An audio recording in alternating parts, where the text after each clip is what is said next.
And viewers, the Hong Kong authorities are investigating the city's deadliest fire in decades, which has claimed at least 151 lives now. Police are continuing to search the 7 towers at Wang Fu Court, discovering that the samples collected from the locations across high and low floors did not meet the fire resistance test standards. Also discovering bodies in stairwells and on rooftops, as many residents were trapped while attempting to flee. More than 40 people are still unaccounted for.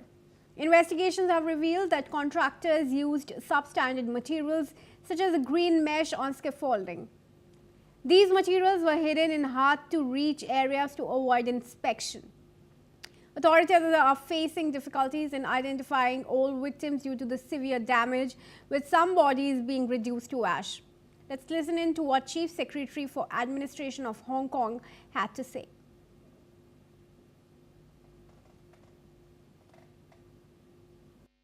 一共有7個分佈喺高中低層唔同嘅地方，所採集到嘅樣本呢係未達到阻燃測試嘅標準嘅。事源喺今年嘅7月之後，因為颱風襲港期間破壞咗原先安裝喺棚架嘅防護網，於是有涉案人士喺一間本地嘅供應商分批購買防護網。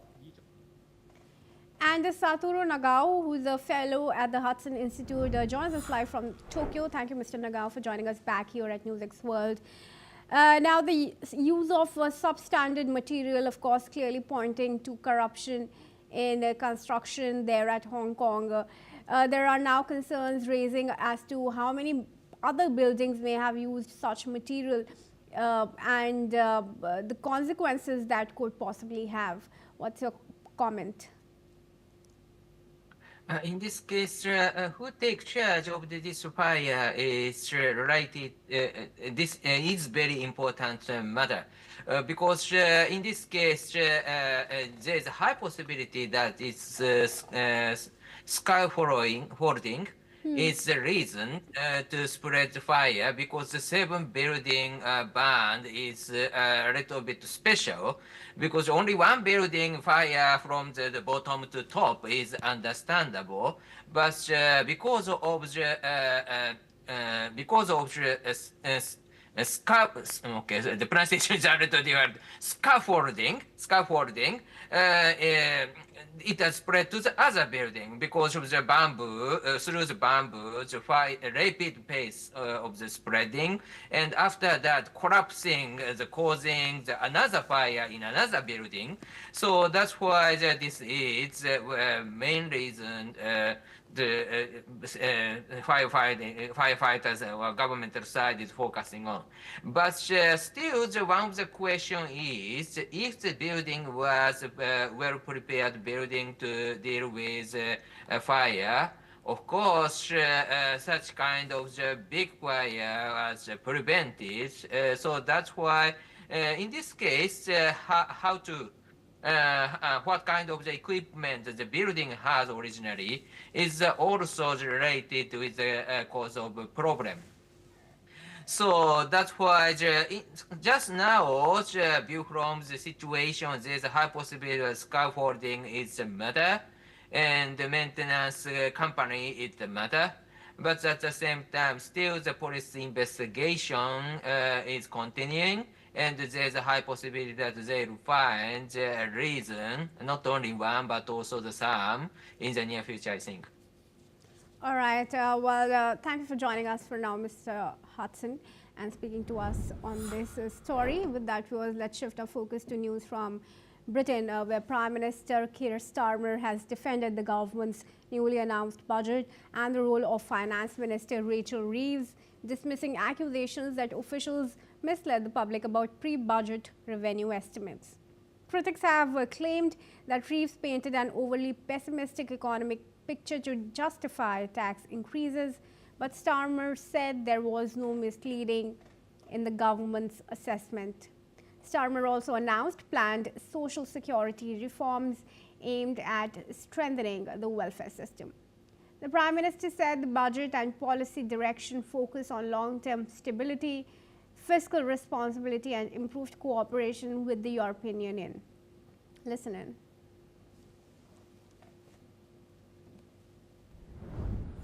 I'm proud we're lifting over 500,000 children out of poverty. Proud we raised the national minimum wage again.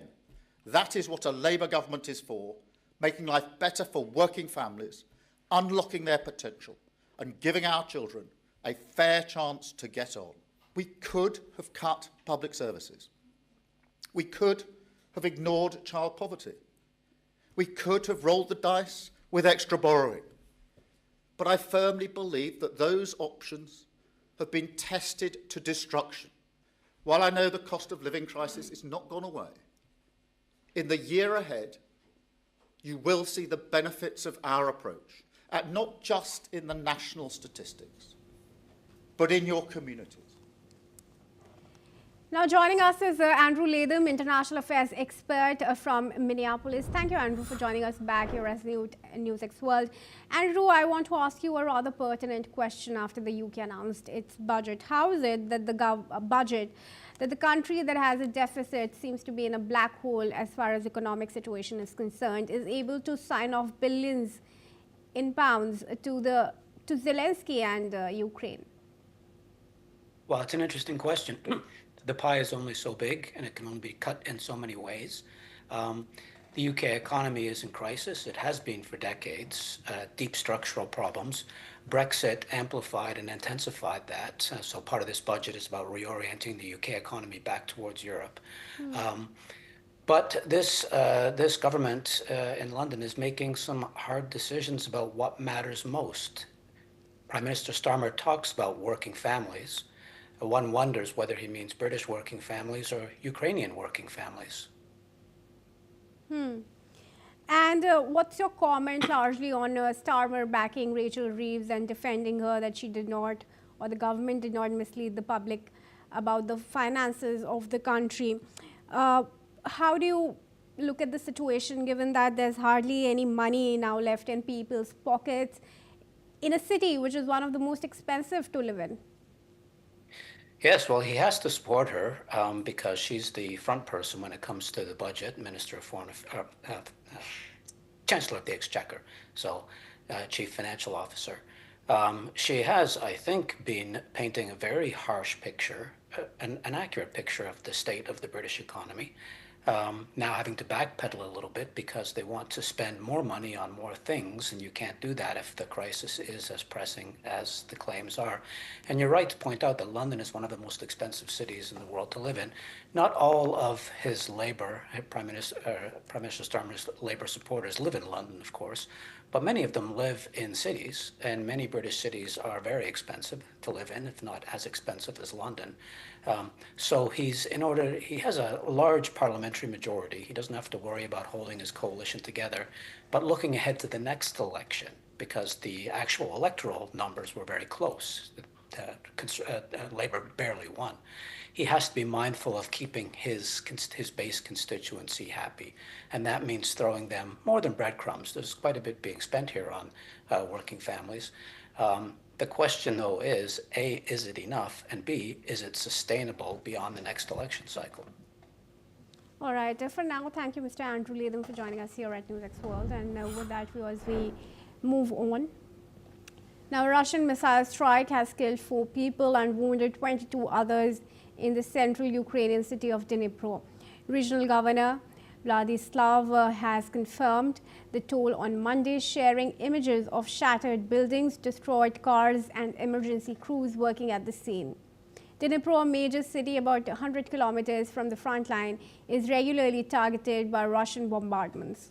Moscow's forces continue to push through the Dnipro-Petrovsk region, expanding their territorial claims as Washington urges Kyiv to consider a possible peace deal. The attack follows a series of intensified Russian strikes on Ukrainian cities in recent weeks. Earlier on Monday, officials in the eastern Sumy region said a Russian drone attack killed a 53-year-old civilian. And in fact, I want to bring back Andrew Latham into the discussions here. Andrew, crucial talks are underway to finalize a peace deal. Yesterday, there were talks held in Florida between Ukraine officials and US officials, and now tomorrow Witkoff will be meeting Putin in Moscow. until a peace deal is finalized, it's very likely that the shellings and the strikes and the toll from those will continue. What's your assessment of the situation, and what could Zelensky's bargain from the deal be? Well, the battlefield is not in stalemate. The Russians are making slow, grinding, incremental advances. They're winning the war.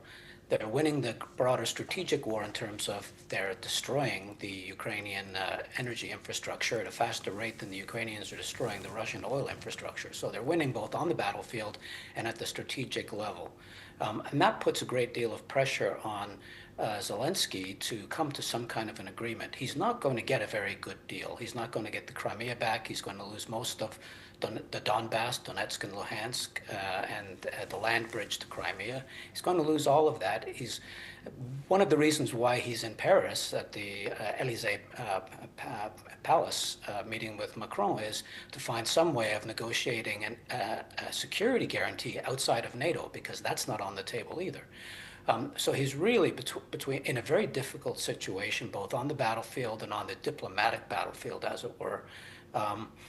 And so that's why I think we see this shuttle diplomacy back and forth all over the place, trying to get people who can influence Trump and influence Putin to soften the deal where possible. All right, thank you, Andrew Latham, for joining us here for now and speaking to us on this. And moving on, viewers, French President Emmanuel Macron and the First Lady Brigitte Macron have welcomed Ukrainian First Lady Olena Zelenska to the Elysee Presidential Palace in Paris.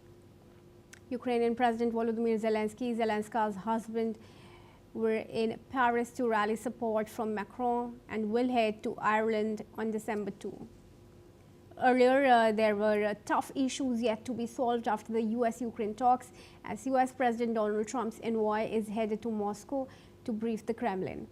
However, the intensified diplomacy to end Europe's deadliest war in generations has jumped across the Atlantic, even after US and Ukraine officials held talks at a golf resort built by Trump and United States Special Envoy Steve Witkoff.